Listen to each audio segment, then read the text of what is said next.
Đàm Tùng Vận xuất hiện lộng lẫy trong bộ đầm đen, nhưng vóc dáng gầy gò tưởng chừng như giấy của cô lại gây ra tranh cãi gay gắt. Bao giờ thì nỗi lo lắng về các sao nữ trong làng giải trí Trung Quốc mới chấm dứt? Đàm Tùng Vận xuất hiện lộng lẫy trong bộ đầm đen, nhưng vóc dáng mảnh mai, chỉ nặng 37 kg của cô lại khiến người hâm mộ đồng cảm. Từ cô đến Tưởng Hân, các sao nữ đều nỗ lực giảm cân để lên hình, nhưng đằng sau đó là cuộc đấu tranh giữa những lo lắng về sức khỏe và nỗi ám ảnh thẩm mỹ. Khi vẻ đẹp phải đánh đổi bằng sức khỏe, chẳng phải chúng ta nên cân nhắc lại sao? Có lẽ sự thanh lịch thực sự nằm ở sự tự tin và thoải mái.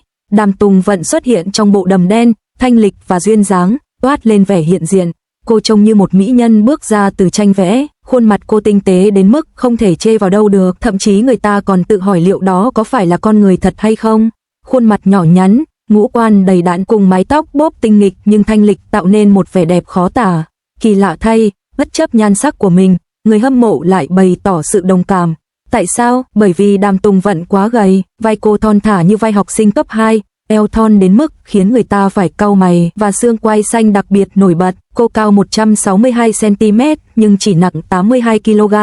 Trông cô thật sự như một búp bê giấy, như thể một cơn gió thoảng cũng có thể thổi bay cô. Bộ váy đen tuy thanh lịch và duyên dáng nhưng cũng tạo cảm giác thân hình gầy gò của cô có thể tan vỡ bất cứ lúc nào. Hãy tưởng tượng xem, nếu một ngày nào đó vóc dáng nhỏ bé của nữ diễn viên này chạy nhảy trên phim trường, liệu nó có bị vỡ tan không? Thực tế, xu hướng gần đây của các ngôi sao nữ theo đuổi siêu gầy trong ngành giải trí vừa đáng kinh ngạc vừa đáng thương, từ bộ lọc đến trang điểm, từ quản lý cơ thể đến tạo kiểu, dường như bất kỳ ai đạt được vóc dáng thon thả tuyệt đối sẽ là người chiến thắng trong cuộc thi sắc đẹp này. Những nữ diễn viên như Đàm Tùng Vận với mong muốn vượt qua những bất lợi nhỏ về chiều cao và tuổi tác để trông thật xinh đẹp trước ống kính, đã buộc phải tham gia vào cơn sốt giảm cân. Cô ấy có thể trông trẻ trung và bất khả chiến bại trước ống kính, nhưng ở một góc nhìn khác chúng ta thấy được sự nghiêm khắc trong chế độ ăn uống và cân nặng của cô, cũng như những rủi ro sức khỏe liên quan đến việc ăn kiêng lâu dài. Hãy lấy hành trình giảm cân của Tưởng Hân làm tấm gương cho các ngôi sao nữ khác trong làng giải trí Trung Quốc. Nữ diễn viên cao 171 cm này từng trông có vẻ đẫy đà hơn những người khác trước ống kính do chiều cao và vóc dáng to lớn. Mặc dù sở hữu vóc dáng cân đối tự nhiên, cô lại bị gán mác nữ hoàng oai vệ trong Chân Hoàn truyện. Để vượt qua hình tượng to lớn này, Tưởng Hân đã nỗ lực giảm cân đáng kể, cuối cùng đã thu hẹp bản thân xuống thành một phiên bản thanh tú hơn. Mặc dù cô gầy hơn, khuôn mặt nhỏ hơn và các đường nét cũng thanh tú hơn, nhưng cái giá phải trả là gì? Cô trông hốc hác và kiệt sức, không còn vẻ uy nghiêm của hoa hậu trước đây. Người đã ngay lập tức thu hút khán giả chỉ bằng một ánh nhìn. Ánh mắt của cô dường như thiếu đi phần nào sự mạnh mẽ và tự tin, điều này lại gợi lên một cảm giác khao khát. Một số người có thể nói, đó là mô tả công việc của họ, việc phấn đấu để đạt được sự hoàn hảo trên sân khấu là điều tự nhiên. Nghe có vẻ hợp lý, nhưng từ một góc nhìn khác, liệu việc theo đuổi cân nặng một cách ám ảnh này có thực sự là câu trả lời chắc chắn cho vẻ đẹp? Ngay cả những người bình thường thường xuyên bị ám ảnh bởi việc giảm cân cũng có thể rùng mình khi thấy những người nổi tiếng cố gắng hết sức. Họ đang cố gắng đạt được điều gì? Cho một vai diễn, cho một cảnh quay, liệu có đáng không? Đàm Tùng Vận hiện đang quay bộ phim truyền hình mới của cô, Hương Lan, tại Hoành Điếm. Mặc dù phim cổ trang chắc chắn nhấn mạnh vào vóc dáng thanh mảnh và duyên dáng, nhưng lịch trình làm việc liên tục căng thẳng khiến cơ thể gầy gò đến mức mỏng như tờ giấy lại gây ảnh hưởng đến cơ thể. Quản lý cơ thể được cho là để nâng cao diễn xuất của nhân vật, nhưng khi nó trở thành một hình thức căng thẳng về thể chất, liệu nó có mất đi mục đích ban đầu của nó không? Cư dân mạng đương nhiên rất đau lòng, suy cho cùng, vẻ dễ thương, thông minh và xinh đẹp trên màn ảnh gắn liền với hình ảnh bản thân khắt khe của cô. Tuy nhiên, dù là nhan sắc hay vóc dáng, sức khỏe vẫn là trên hết. Có lẽ sau khi phim Orchid Fragrance kết thúc, Đàm Tùng Vận có thể tạm thời gác lại những lo lắng về hình thể, thưởng thức món lẩu dê, bồi bổ cơ thể và cho phép bản thân tăng cân một chút. Thật lòng mà nói, dù chỉ vài cân cũng không làm giảm đi vẻ đẹp của cô. Ngược lại, làn da hồng hào và đôi mắt rạng rỡ có thể khiến cô ấy được yêu mến hơn.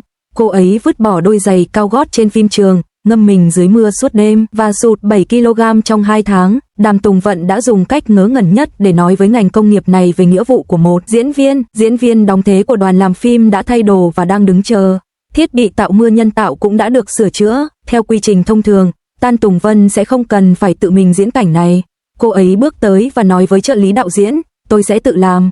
Vậy là cô ấy đã ngâm mình dưới mưa cả đêm, giày cô ướt sũng, tóc bết vào mặt, nước đọng thành giọt trên mi mắt. Cô phải quay nhiều cảnh đoàn làm phim đưa cho cô một chiếc khăn, nhưng cô xua tay và tiếp tục quay. Quá trình quay phim kéo dài đến tận 3 giờ sáng, và cô vẫn đang điều chỉnh cảm xúc cho nhân vật. Nếu bạn định chụp ảnh, hãy chụp những bức ảnh đẹp nhất. Đây là câu cô ấy nói nhiều nhất đêm đó. Có người cho rằng cô ấy thích cạnh tranh, có người lại cho rằng cô ấy bướng bỉnh. Nhưng không ai có thể phủ nhận rằng người trong ống kính đang thực sự diễn xuất. Tại lễ hội gấu trúc vàng Thành Đô vào tháng 9, cô xuất hiện trong chiếc váy đen trễ vai, xương quai xanh nổi bật, vai và cổ thon gọn, trông cô gầy đi trông thấy. Đứng trên sân khấu, ánh đèn hắt bóng xuống càng mỏng manh hơn. Có người trong khán phòng lẩm bẩm, đây vẫn là cảnh mập mạp sao? 2 tháng, giảm 15 pound, để vào vai Phương Uyển Chi, một cô gái miền núi trong bộ phim mới. Cô đã phải ăn rau luộc mỗi ngày, làm việc ca 18 tiếng và hầu như không có thời gian ăn cơm hộp trên phim trường. Phương pháp giảm cân này không hẳn là khoa học, nhưng cô vẫn làm. Vài ngày trước khi quay phim, một thành viên đoàn phim mang đến một đôi giày cao gót. Cô ấy nhìn thoáng qua rồi lắc đầu, tôi sẽ ngã nếu đi giày cao gót, và nó sẽ ảnh hưởng đến việc quay phim. Cô ấy nói với giọng bình tĩnh nhưng kiên quyết. Cuối cùng, cô ấy đổi sang giày bệt. Có vẻ như cô ấy vẫn luôn như vậy, không quan tâm nhiều đến việc người khác nghĩ gì về mình mà chỉ tập trung vào những gì vai diễn yêu cầu. Cuối năm 2018, mẹ cô bị tai nạn xe hơi khi đang đi bộ. Bà được đưa đi cấp cứu tại khoa hồi sức tích cực và nằm trong tình trạng nguy kịch hơn 20 ngày. Cuối cùng, bà đã qua đời. Kẻ thù ác mang theo 20.000 nhân dân tệ đến nhà cô với hy vọng giải quyết vấn đề một cách riêng tư. Cô từ chối và chọn cách nhờ đến pháp luật. Quá trình này kéo dài hơn 1 năm. Trong thời gian đó, nhiều luồng ý kiến trên mạng đã cáo buộc cô thổi phồng sự việc và tìm kiếm sự chú ý. Cô đã chứng kiến tất cả những điều này, nhưng không phản hồi. 1 năm sau, thủ phạm bị kết án. Cô đã phát hành bài hát I Am Here dành tặng mẹ mình. Giai điệu nhẹ nhàng nhưng đầy u buồn. Một phóng viên hỏi cô đã vượt qua nỗi đau này như thế nào. Cô mỉm cười và nói rằng thời gian sẽ giúp ích. Có một cảnh trong phim Nhân danh gia đình, khi Lý Kiến Kiến đứng trên mái nhà và gọi lên trời mẹ, cô khóc nhiều đến nỗi ngay cả khi đạo diễn hô cát cô vẫn đứng đó và phải mất một lúc mới hồi phục. Kể từ đó, tiêu chuẩn nhận vai của cô đã thay đổi. Cô đã từ chối nhiều kịch bản phim về những cô gái ngọt ngào và chọn những vai diễn thử thách hơn. Khi có người hỏi tại sao, cô trả lời rằng cô muốn thử một điều gì đó khác biệt. Cô giảm lương, từ chối đóng phim cổ trang và tập trung vào các chủ đề hiện thực. Trong thời đại giao thông đô thị, điều này được coi là đi ngược xu hướng. Nhưng cô đã làm điều đó một cách tự nhiên, như thể đây là con đường cô phải đi. Khi trận động đất ở Tây Tạng xảy ra, cô ấy đã ngay lập tức quyên góp tiền. Cô ấy không đăng bài lên Weibo, và nó cũng chẳng được chú ý. Sau đó, khi một người hâm mộ tìm hiểu chi tiết, cô ấy chỉ trả lời, đó là điều tôi nên làm. Năm cô nộp đơn vào Học viện Điện ảnh Bắc Kinh, cô đã trượt kỳ thi tuyển sinh đầu tiên. Gia đình cô không khá giả, việc học lại 1 năm là một gánh nặng đáng kể đối với cha mẹ cô, nhưng họ vẫn động viên cô thi lại. Năm sau, cô đã đậu. Sau khi vào trường, cô không nổi tiếng ngay lập tức. Vai diễn của Thuần Nhi trong Chân Hoàn Truyện không mấy nổi bật và cô đã rời đi sau khi hoàn thành vai diễn. Là một diễn viên phụ, cô phải đứng hơn 10 tiếng đồng hồ mỗi ngày và ngay cả khi chân bị sưng, cô cũng không hề phàn nàn.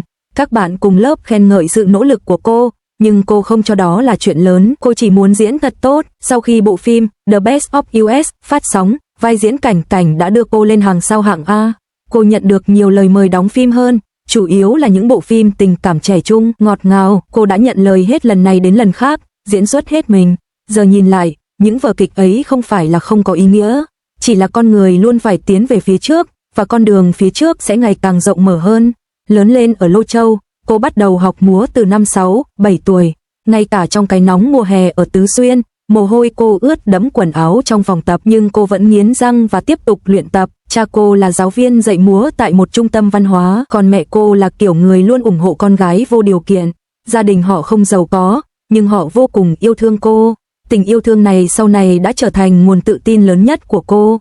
Dù mẹ đã mất, những bài học cô được dạy từ thuở nhỏ vẫn còn nguyên vẹn, phải tử tế, chăm chỉ làm việc và không bao giờ lùi bước trước khó khăn. Tại buổi lễ ở Thành Đô, một phóng viên đã hỏi cô về dự định tương lai. Cô suy nghĩ một chút và nói rằng mình vẫn muốn diễn xuất tốt, mọi chuyện cứ để tự nhiên. Ánh đèn flash lóe lên giữa đám đông, và cô đứng đó, dáng người mảnh khảnh nổi bật trong bóng tối. Từ một cô gái trẻ mũm mĩm đến diện mạo hiện tại, hành trình này đã kéo dài nhiều năm. Trên chặng đường đó, đã có cả những khoảnh khắc tươi đẹp lẫn đen tối. Nhưng cô ấy vẫn ở đây, vẫn diễn xuất. Mưa đã tạnh trên phim trường, đoàn làm phim bắt đầu thu dọn thiết bị. Cô thay bộ đồ ướt sũng và ngồi vào một góc, quấn chăn nghỉ ngơi. Có người đưa cho cô một tách trà nóng, cô cầm lấy, thổi nhẹ rồi nhấp một ngụm. Nếu ngay cả một vóc dáng nhỏ nhắn như Đàm Tùng Vận cũng lo lắng về việc giảm cân, và ngay cả những nữ diễn viên cao giáo, xinh đẹp như Tưởng Hân cũng phải chịu áp lực về vóc dáng, thì liệu điều đó có nghĩa là người bình thường phải nhịn đói mỗi ngày mới được coi là đẹp? Vẻ đẹp mảnh mai của hai nữ minh tinh này không phản ánh nỗi ám ảnh méo mó hiện nay về hình thể. Ai đã tạo ra công thức mỏng bằng đẹp? Nếu vẻ đẹp phải đánh đổi bằng sức khỏe, liệu nó có còn xứng đáng? Sức khỏe tốt là thứ xa xỉ tột bậc, sự thanh lịch đích thực không nằm ở số lượng mà nằm ở sự tự tin và thoải mái trong cuộc sống.